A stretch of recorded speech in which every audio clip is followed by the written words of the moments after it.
پھر واپس اسی بغداد آئے جہاں کے حالات بڑے ہی کشیدہ تھے، اور خلفائے وقت کے خلاف زبان کھولنا یہ آگ سے کھیلنے کے برابر تھا، آگ سے کھیلنے کے برابر تھا۔ اور سب سے بڑا مسئلہ تو غوث پاک کے لیے یہ تھا کہ آپ بغداد کے نہیں تھے، عراق کے نہیں تھے، آپ جیلان سے آئے تھے۔ جیلان ایران میں ہے، اس زمانے میں طبرستان ایک صوبہ تھا، طبرستان کا ایک شہر جیلان تھا۔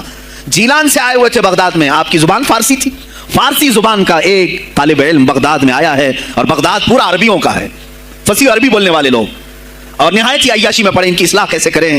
دل میں بار بار یہ احساس ہوتا، غوث پاک فرماتے میری زبان فارسی تھی اور ان کی زبان عربی ہے، میں ان سے خطاب کیسے کروں، ان کو اصلاح کے راستے پر کیسے لاؤں۔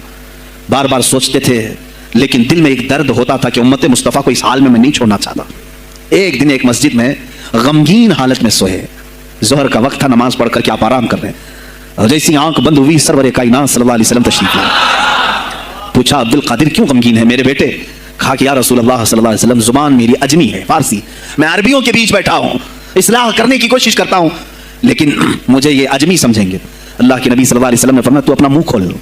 آپ نے منہ کھولا، حضور پاک نے اپنا لعاب پاک ڈالا، دوسری بار ڈالا، تیسری بار ڈالا، چوتھی بار ڈالا، پانچویں، چھٹی، 7 مرتبہ حضور پاک نے اپنا لعاب پاک دیا اور کہا عبد القادر اب اٹھ اور بیان کر۔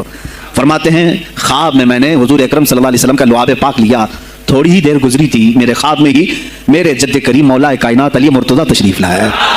کہا پھر وہی سوال کیا عبد القادر کیوں نہیں بیان کرتے؟ کہا میں فارسی النسل، فارسی ہوں اور عربیوں کے بیچ میں ہوں۔ انہوں نے کہا تو اپنا منہ کھول، باب العلم، باب مدینۃ العلم، علی کرم اللہ وجہہ الکریم اپنا لعاب پاک ڈالتے ہیں، 1 بار 2 بار 3 بار 4 بار 5 بار 6 بار بس کیا۔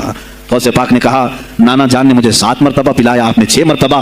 علی کرم اللہ وجہہ الکریم فرماتے ہیں میں برابری تو نہیں کر سکتا، وہ رسول کائنات ہیں۔ عزیزان گرامی وقار، غوث پاک فرماتے ہیں پھر میری آنکھ کھلی، اور اسی جامع مسجد میں جب میں کھڑا ہوا اور خطاب کے لیے لوگوں کو پکارا تو دیکھا ادھر سے بھی مخلوق آ رہی ہے، ادھر سے بھی آ رہی ہے، سامنے سے بھی آ رہی ہے، مجمع اتنا کثیر کہ تل دھرنے کی جگہ مسجد میں نہیں تھی۔